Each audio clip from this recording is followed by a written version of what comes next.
Le culte à Dieu existe, mais il y a aussi le culte des hommes.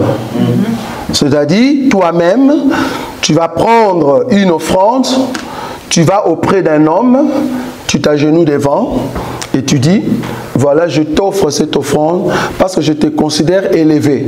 Cette considération-là, étant donné qu'il y a l'homme, offrande, et l'autre qui est considéré, ça s'appelle culte, dans le sens de la définition.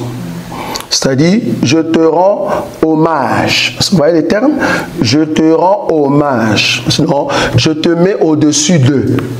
Ça s'appelle culte. Et tu vas voir que le culte n'a pas commencé avec Israël, mais le culte a commencé avec Adam. Adam a commencé le culte, il a montré ça à Caïn et Abel. Caïn et Abel, ils ont fait le culte. Comment? Abel a donné une offrande à Dieu. Caïn aussi a donné une offrande à Dieu. L'offrande de Caïn n'était pas mauvaise. Non. Son offrande était bien. L'offrande d'Abel n'était pas mauvaise. Non. Son offrande était bien. Abel n'était pas mauvais. Non. Abel était juste. Mais le problème avec Caïn, la Bible dit, Caïn était du malin.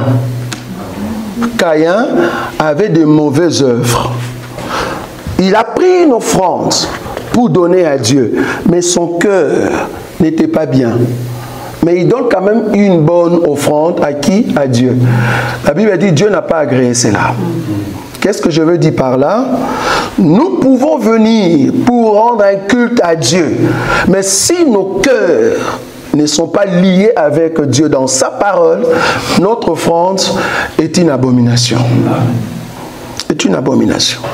Donc du coup, Caïn, la Bible dit, son cœur était mauvais, ses œuvres étaient mauvaises. Donc du coup, Dieu n'a pas agréé son offrande. Et jusqu'à ce qu'il est parti tuer son frère. Donc nous avons quitté, comme vous avez remarqué, parce que c'est une répétition, mais je vais quand même exhorter une personne pendant ces 30 minutes. Il y a l'homme, il y a l'offrande et il y a Dieu. Pour que Dieu prenne ton offrande, il faut que ton cœur soit pur. Amen. Si ton cœur n'est pas pur, tu peux faire 20 ans. Tu viens tout le temps donner l'offrande à Dieu. Mais si ton cœur n'est pas pur, c'est une abomination. C'est une abomination. C'est comme Caïn. C'est une abomination. Remarquez que nous arrivons maintenant au temps de Noé. Au temps de Noé, la Bible dit Noé, c'est lui qui était en fait le consolateur au temps de Lamech. Le mec qui est son père. Parce que le mec a dit, celui-ci nous consolera de nos travaux pénibles. Or, dans la révélation, travaux pénibles veut dire demeurer dans les péchés, rester dans les péchés, transporter les péchés. Jésus a dit, étant Noé, venez à moi, vous tous qui êtes chargés, et moi je vous donnerai du repos. Je vous donnerai la consolation. Est-ce que vous voyez ça? Donc notre Noé, normalement c'est Jésus. Ok. Jésus était la consolation. Pardon, Noé. Noé était la consolation dans sa génération. Mais remarquez que étant la consolation est juste, il a fait un autel. Il amène l'offrande et il donne à Dieu. La Bible dit, Dieu a senti quoi? L'odeur. Soyons sérieux. Est-ce que c'était l'odeur de l'offrande ou c'était l'odeur de Noé? Parce que regardez l'écriture, hein? Le verset 21, Genèse 8, 21. L'Éternel sentit une odeur agréable et l'Éternel dit en son cœur, je ne maudirai plus la terre à cause de l'homme. Attendez Dieu. Si l'odeur que tu as sentie, c'était les animaux, fallait dire, je ne maudirai plus la terre à cause des animaux. Parce que l'odeur, c'est l'odeur des animaux. Est-ce que vous voyez ça? Parce que c'est les animaux qui étaient brûlés. Mais non, l'odeur des animaux a agréé l'acte de Noé. Alors Dieu agrée Noé. Est-ce que vous voyez ça? Par l'acte de Noé, il dit, non, non, je ne veux plus condamner la terre. Parce que ce que Noé a fait, c'est très bon. Pourquoi? Parce que les animaux purs que Noé a offert sur l'autel, supposons qu'il y a la forêt qui est brûlée et que les mêmes animaux étaient là-dedans. et ils sont brûlés, est-ce que Dieu va dire, je sens quand même l'odeur? Non. Dieu s'en fout complètement. L'odeur que Dieu a sentie, c'était l'odeur qui était dans Noé.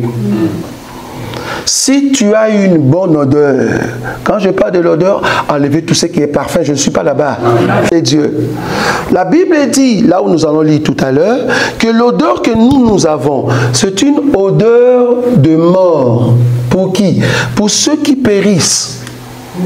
Ceux qui sont dans le monde, ils pensent que nous avons une odeur de mort. On peut lire? C'est quelle écriture? Oui, 2 Corinthiens. Tu peux lire. Oui, oui. 2 Corinthiens combien? Non, 2 Corinthiens chapitre 2. Oui. Bon, je peux commencer au verset 15. Oui, allez-y. Nous sommes en effet pour Dieu la bonne odeur de Christ. Amen. Parmi ceux qui sont sauvés. Amen. Et parmi ceux qui périssent. Verset 16. Aux uns, une odeur de mort, donnant la mort. Oui. Aux autres, une odeur de vie à la vie. Continue. Et qui est suffisant pour ces choses. Verset 17. Oui. Car nous ne falsifions point la parole de Dieu, comme font plusieurs. Mais c'est avec sincérité, mais c'est de la part de Dieu que nous parlons de Christ devant Dieu. Verset 18. Là, on entre directement dans... Là où on parle que nous sommes une odeur, pour les uns c'est de mort. Tu as déjà vu ça? Oui, oui. Voilà, ok, merci. Donc ici, on voit que l'odeur que nous on dégage, pour les autres c'est la mort. Pour les autres c'est la mort. Voilà, pour les autres c'est la mort.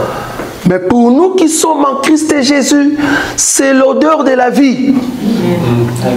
Dieu ne regardait pas l'odeur des animaux qui étaient agréables. Mais attendez, Dieu ne mange pas la viande, frère. Il n'a pas besoin de la viande. Dieu agrée nos œuvres à nous. Si tu sens bon dans la présence de Dieu, c'est ça l'odeur agréable, bien-aimé. Il a agréé l'offrande de Noé, pourquoi? Parce que Noé était agréable dans les yeux de Dieu. Noé, offrande, et Dieu. Dieu a agréé. Noé était bien juste, Dieu a agréé son offrande, parce que l'offrande aussi était pure. Mais arrivé au temps de Jacob, c'est à partir de Jacob, les enfants de Jacob, au lieu qu'il y ait homme, offrande, et Dieu, non. Dieu dit non, non, non. Là maintenant nous sommes au nombre de 12. Je ne saurais pas aller tout le temps auprès de chacun pour commencer à agréer leur offrande. Qu'est-ce que Dieu fait? Il met l'homme ou le peuple, l'offrande ou le sacrifice, il met un prophète avant d'arriver chez Dieu. Donc au temps d'Israël, je répète, au temps d'Israël, Dieu a intégré un prophète. Un prophète c'est qui? C'est en fait le filtre. Vous voyez ça? Avant, il n'y avait pas de filtre. Avant, Dieu lui-même était le filtre, mais spirituel. Dieu s'est dit non, non, non. Comme ils sont maintenant 12, comme il y a maintenant la naissance d'Israël, alors je dois mettre un filtre. Le filtre, c'est le prophète. En d'autres termes, si le peuple amène l'offrande, il faut que le prophète agrée d'abord.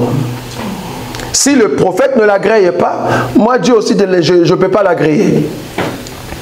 Donc du coup, Israël se référait par rapport à Moïse, qui était le prophète, le filtre, là où leur offrande devait être agréée. Si Moïse dit non, quand je dis Moïse ici c'est la loi, si la loi de Moïse dit non par rapport à ton offrande, vouloir ou pas, même si tu donnais cette offrande, ça ne passe pas. Dieu aussi dit non, ça ne passe pas. Si Moïse dit oui, la loi dit oui, que ce que tu as fait c'est très bon, tu as respecté la loi, Dieu aussi agrée. Or, cette loi-là, c'était pour Israël terrestre, qui est passé par le prophète terrestre. Vous voyez ça? Israël, le peuple terrestre, qui a donné une offrande terrestre, qui doit passer par le filtre Moïse qui était terrestre, mais pour adorer le Dieu qui est spirituel. Alors Dieu dit non, je ne peux pas demeurer tout le temps avec les offrandes terrestres, il faut que je monte de nouveau, aller de mieux en mieux. Il faut que l'homme soit d'abord spirituel pour pour me donner une offrande spirituelle, passer par un prophète qui est spirituel, et comme ça, moi, le Dieu spirituel, je peux prendre son offrande. C'est comme ça que Dieu a intégré maintenant pour nous, Israël céleste spirituel, Dieu a intégré maintenant Jésus. Est-ce que vous voyez ça? Jésus, c'est lui le filtre spirituel. Est-ce que vous voyez ça? Il est le filtre spirituel par son esprit, là où notre offrande doit passer. Quand j'ai dit offrande, ne dis pas dans ton cœur, quand on parle déjà de l'offrande, il vient pour demander l'argent. Non. Regardez là où je suis, frère. Nous, on n'est pas là-bas. Je vais prendre Romains. Regarde l'offrande. Romains chapitre 12. Donne-nous le premier et le deuxième. Regarde l'offrande. Romains chapitre 12, à partir du premier verset. Oui, premier verset, l'offrande spirituelle. Je vous exhorte donc, oui, frères, par les compassions de Dieu, oui, à offrir quoi? À offrir vos corps, oui, sacrifice vivant, oui, saint, oui, agréable à Dieu, ce qui sera de votre part un culte raisonnable. Merci. Ce qui sera de votre part, quoi? Un culte raisonnable. Donc l'offrande que Dieu a besoin, l'offrande que Dieu a besoin, c'est d'abord l'homme. Toi. C'est d'abord toi. Tu dois te donner comme un sacrifice d'une bonne odeur, c'est-à-dire agréable à Dieu. Si tu te donnes comme un sacrifice de bonne odeur à Dieu, alors c'est ça le culte, frère. Donc toi-même, homme, tu viens te donner comme offrande à celui qui est Dieu. Et quand la parole va voir, parce que la parole c'est lui Jésus, c'est le pain de vie, c'est lui le Seigneur, quand la parole va vérifier et dire, cette offrande je l'agrée. C'est pour cela Jésus disait toujours, ta foi t'a guéri, t'a sauvé. C'est parce que la personne vient avec l'offrande qui est elle-même. Avec la foi, il croit qu'il va recevoir la chose. C'est ce que je vous ai dit tout à l'heure. Pour avoir le jeûne que Dieu aime, la délivrance commence par l'homme. C'est l'homme que Dieu regarde. Et dès que tu es délivré, tu vas entrer dans des grandes choses. Si tu veux vivre ce que les Pierre ont vécu, ce que les Daniel ont vécu, c'était des gens comme toi et moi, frère. Les Daniel, les Ézéchiel, que ça soit, je ne sais pas, Jonas. C'était vraiment des hommes physiques. Il ne faut pas entrer dans la théorie d'un homme de Dieu que je connais en Belgique. Lui, il voit tout spirituel. Il dit Jonas, oui, c'est spirituel. Non, c'était un homme physique. Mais qui a cru en Dieu. Vous voyez? Si vous croyez en Dieu réellement et que vous êtes une offrande pour Dieu, vouloir ou pas, vous allez voir ces dieux. Vous allez le voir. Vous allez rencontrer les dieux, comme je dis de cette maman, son mari dans la voiture. Mais parce que Dieu avait dit, parce que tu as prié, la chose n'arrivera pas. Dans la voiture, ton nom, bam, bam, bam, bam, l'homme sort inda. Pas de plaie, rien du tout. Comme Shadrach et Meshach, on le fait entrer dans le feu. J'aime beaucoup cette écriture. Ils entrent dans le feu. Donc, les gens qui étaient derrière, qui les amenaient liés, venez, vous allez entrer dans le feu. Et ils sont entrés dans le feu. Les gens étaient dehors. Ceux qui étaient là, qui les amenaient pour entrer? Le feu a dit, les Shadrach et Meshach, pour le moment, ce sont nos amis. Mais vous qui êtes derrière, qui êtes-vous? Est-ce que vous voyez ça? Donc on a amené Shadrach et Meshach dans le feu. Le feu dit non, non, non, non. Shadrach, Meshach et Abednego sont nos amis. Pourquoi? Parce que Shadrach, Meshach et Abednego sont des serviteurs de l'Éternel. Or la Bible dit Dieu a fait de ses serviteurs une flamme de feu. Donc le feu a dit voilà nos amis. Vous Shadrach entrez, mais vous autres là-bas. Allez, qu'est-ce que vous êtes? La Bible dit le feu les a brûlés. Alors qu'ils sont venus amener au fait Shadrach et Meshach et Abednego. Mais comme Shadrach, Meshach et Abednego sont les amis du feu, le feu n'a rien fait. La Bible dit quand ils sont sortis, même l'odeur du feu, il n'y en avait pas. Si l'odeur du feu n'y avait pas, cela veut dire que le feu était devenu un parfum. Est-ce que vous voyez ou pas?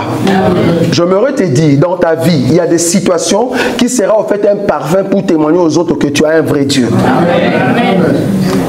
les dieux que tu sais. Il y a d'autres choses. Tu vas entrer dans une dimension où les situations que eux ils croyaient que tu vas t'engloutir, ça devient un parfum pour témoigner que tu as un Dieu réel. Ils sont sortis, il n'y a pas l'odeur du feu. Pourquoi? Parce que leur culte était un culte véritable et agréable. Pourquoi? Parce que Shadrach, Meshach et Abednego, ils ont donné leur vie à Jésus. Ils ont respecté le prophète et Dieu a agréé leur offrande. Or, si toi et moi, nous sommes Israël céleste, vouloir ou pas, nous devons passer par le prophète qui est Jésus.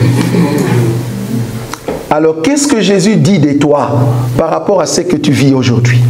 Si le Seigneur dit que tu marches très bien, vouloir ou pas, tu verras la réussite dans ton problème. Amen. Tu verras la réussite. Jésus étant le filtre, si tu n'as pas de saleté, parce qu'au-dessus du filtre, il n'y a que la saleté qui reste. Nous sommes d'accord. L'eau va passer, mais tout ce qui est saleté reste au-dessus. Si Dieu, le Seigneur, qui est notre filtre, Jésus, si l'eau doit passer par Jésus, alors la saleté reste à la croix. Parce que la croix, c'est ça le filtre. Ça, vous savez, non? C'est à la croix là où il y a toute la saleté qui reste. Nous sommes de l'autre côté, l'eau pure. Vous voyez ça? La saleté est restée à la croix. Et c'est comme ça que Jésus va dire, Seigneur, tu peux l'agréer. Parce que j'ai porté au fait sa saleté à la croix. Maintenant, la personne peut entrer dans ta gloire. Vous voyez, c'est là. Nous sommes un peuple béni de Dieu. Aujourd'hui, les hommes peuvent se moquer de nous. C'est normal. C'était notre passé. Il ne faut pas souffrir pour ton passé.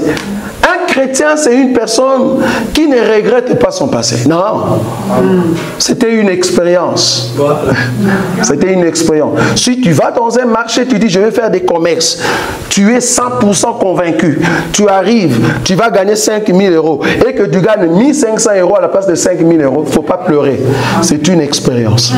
Ça va t'aider pour dire, ah, ok, les 3 500, je l'ai raté parce que je n'avais pas nettoyé mes marchandises. Est-ce que vous voyez ça? Si tu avais bien nettoyé la marchandise, tu allais avoir encore de gloire dans ton commerce. Parce que quand tu vas vendre, les gens vont commencer à te dire, ah, ta marchandise là n'est pas propre. Il y a ça qui a un problème. Là-bas, tu n'avais pas vérifié. Tu comprends, tu reçois en fait la leçon. Et quand tu viendras prochainement, la leçon d'hier, aujourd'hui, c'est ta gloire. Ça, c'est Dieu. Donc ton passé, c'est au fait ton expérience. Il ne faut pas regretter ton passé. Ce qui s'est passé hier, regarde ça comme expérience. Mais ce qui commence aujourd'hui, dis avec moi aujourd'hui. Ce qui commence aujourd'hui avec toi, c'est une nouvelle histoire. Amen. Tu entres dans une autre saison. Tu vas dire, ah, mais c'est pas toi qu'on a connu. Oui, tu as bien dit qu'on a connu. Tu as très bien dit. Tu n'as pas dit qu'on connaîtra. Passé. Parce que maintenant, dans les futurs, c'est terrible, frère. Tu as connu. C'est bien. Mais ce que tu as connu est déjà mort, frère. Là, tu as une nouvelle personne qui entre dans une nouvelle saison. Si seulement tu le crois dans ton cœur, Dieu vient toujours accompagner ceux qui croient qu'il est capable de faire quelque chose dans le présent pour entrer dans le futur. Mais l'ennemi vient te dire dans le présent pour te faire reculer. Est-ce que vous voyez? L'ennemi vient te rappeler les choses dans le présent pour que tu rentres dans les péchés. Mais Jésus vient te dire, regarde ton passé, maintenant avançons. Ça, c'est la différence avec Jésus. Nous allons de mieux en mieux avec le Seigneur Jésus. Ce qui t'est arrivé, ce qui est arrivé pour tes enfants dans ta famille, c'est une expérience. Ne regrette pas cela. Dis, merci Seigneur. Et je crois qu'à partir d'aujourd'hui, cette expérience m'a donné beaucoup de leçons. Prochainement, ça n'arrivera pas. Amen. Amen. Moi, je le crois. Je peux vous donner un témoignage pour ma vie. Pour ceux qui ne me connaissent pas. Je suis sorti d'une famille de 10 enfants. 5 garçons, 5 filles. La première est décédée et on était resté avec la deuxième qui était au fait une personne qui dirigeait la famille. Bon, quand on dit diriger la famille, c'est-à-dire une personne de référence. Mais il s'est fait qu'il y a eu un groupe qui s'est créé, comme dans toutes les familles. Un groupe qui s'est créé. Tu vois, le groupe du genre où tu envoies l'argent. Ah non, les hommes sont méchants, bien-aimés. Toi qui donnes confiance aux hommes, à tes frères, à tes sœurs, ok, Continue. Les hommes sont méchants. Comment se fait-il? Je souffre ici avec l'hiver. J'ai essayé de prendre une somme de 30 000 € que j'envoie au pays pour qu'on puisse m'acheter un terrain. Et vous prenez des photos de la maison de la voisine et vous me l'envoyez, croyant que c'était ma maison. Et j'étais dans la joie de dire, ah, voilà la maison qui avance. Je me suis dit, je vais descendre. Je vous dis, il y a beaucoup qui sont descendus comme ça, ils ont fait des AVC. Comment est-ce que l'on peut être si méchant à ce niveau? Vous imaginez? Ils se sont créés un groupe. Comment nous allons leur soutirer de l'argent? Comment soutirer de l'argent à ceux qui sont en Europe? Il n'y a même pas de peine. Ce sont des ingénieurs. Bac plus 5. Bac plus 5. Ils savent comment est-ce qu'ils peuvent te soutirer de l'argent. Envoie-nous 1500 €. On a été à l'hôpital. Il y a tel qui est malade. Et puis vas-y, crie. C'est faux. Tu n'es pas là. La personne crie à côté. Et toi, vu que tu vis au milieu de gens qui sont civilisés, tu n'aimes plus voir quelqu'un qui pleure. Il y a ces sentiments qui viennent. Ah non, pourquoi il pleure? Non, attendez, je vais envoyer. Et puis quand tu vas voir, il dit, voilà l'homme qu'on va commencer à bouffer comme un... Voilà. Il joue avec toi. Mais parce que le voleur peut voler 99 jours, mais le dernier jour, quand le Seigneur te révèle cela, c'est là-bas que tu vas couper leur antenne. Ils ont créé un groupe dans la famille et le groupe a comploté pour tous ceux qui sont en Europe. J'ai dit, vous avez vraiment du kilo. Vous complotez avec les internationaux, frère. Ceux qui sont en Europe. Nous sommes des internationaux. Vous êtes des locaux. Mais attendez. Mais tout ce que vous possédez, ça vient d'ici. Ok. Quand vous cherchez la guerre avec les internationaux, ok. Continuez-vous avec les locaux, avec vos terrains, où il y a des bouts. Nous, on a des bottines, frère. Nous jouons très bien. On a laissé ces groupes pour continuer et jusqu'à ce que leur colère est venue sur notre sœur qui est au Congo. Et aujourd'hui, comme je vous parle, la sœur est décédée. La sœur est décédée. Nous avons dit, ok, c'était au fait, avant que la sœur décède, en tout cas Dieu est grand, la sœur avant de décéder, elle a vu dans son songe qu'il y avait un arbre qui avait plusieurs branches, et il y avait une première branche qui s'est coupée, et arrivé dans la deuxième branche, la branche se coupe, mais la branche a tenu une grande partie, et l'a déchirée, et l'autre partie est restée debout, et ce qui était tombé lui aussi, elle aussi est tombée. Elle s'est réveillée, elle ne comprenait pas. On a compris aujourd'hui que le songe voulait dire qu'elle va mourir, mais il y a quand même une partie qui est restée toujours debout. Cette partie-là, moi, je suis là-bas. Mais ceux qui sont tombés, comme je vous ai dit, vouloir ou pas, ils viendront pour tomber sous ton pouvoir. Quand je dis sous ton pouvoir, en fait, les esprits qui sont en eux, vouloir ou pas, ils viendront pour reconnaître que tu sers un vrai Dieu. Sinon, ils ne vont pas croire. Amen. Judas a vendu Jésus. Avant de mourir, il doit reconnaître, j'ai vendu les fils de l'homme. Non, prenez votre somme.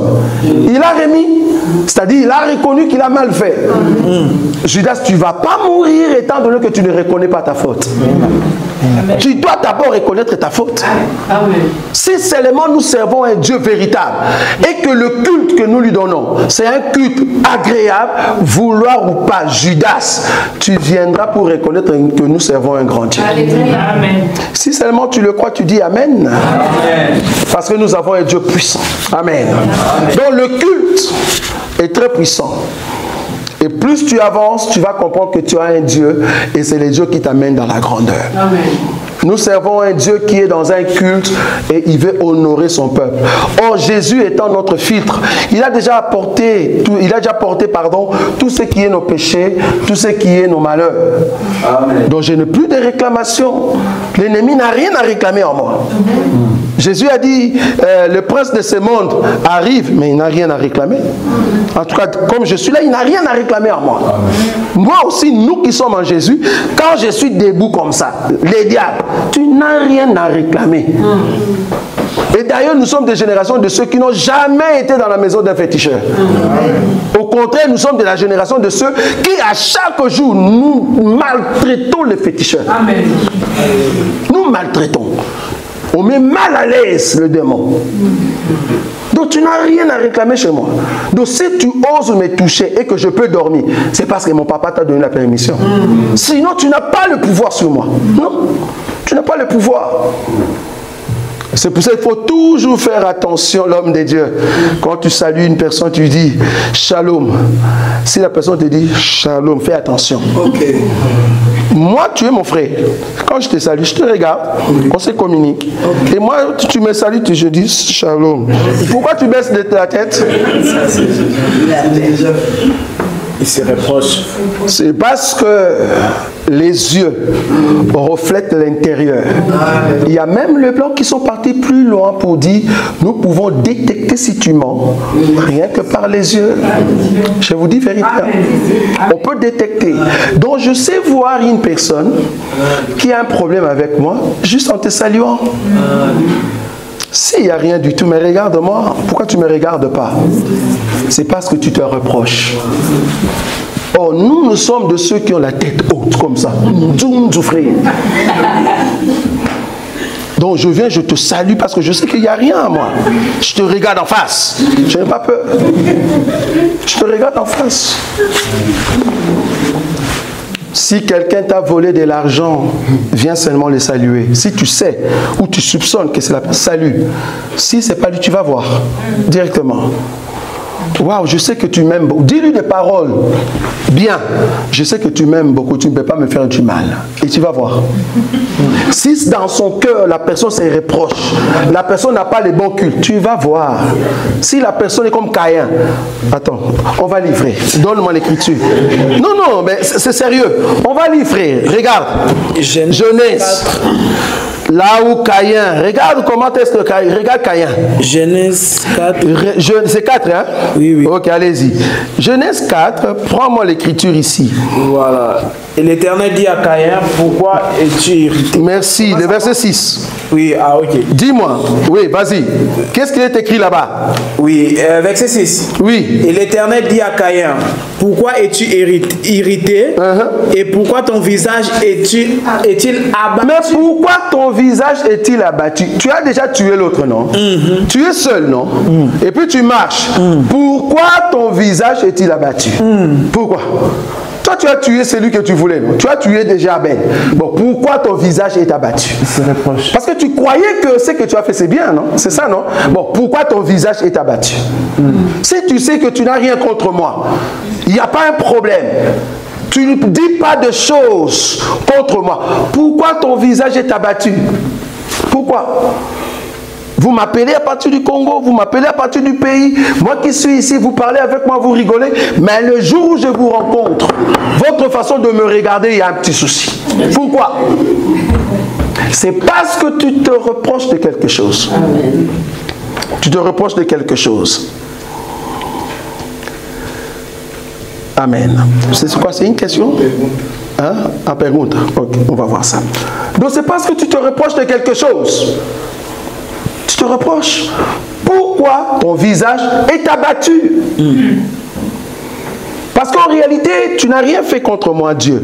Moi, je ne t'ai pas... Attends. Bon. Physiquement, moi, Dieu, je ne t'ai pas là.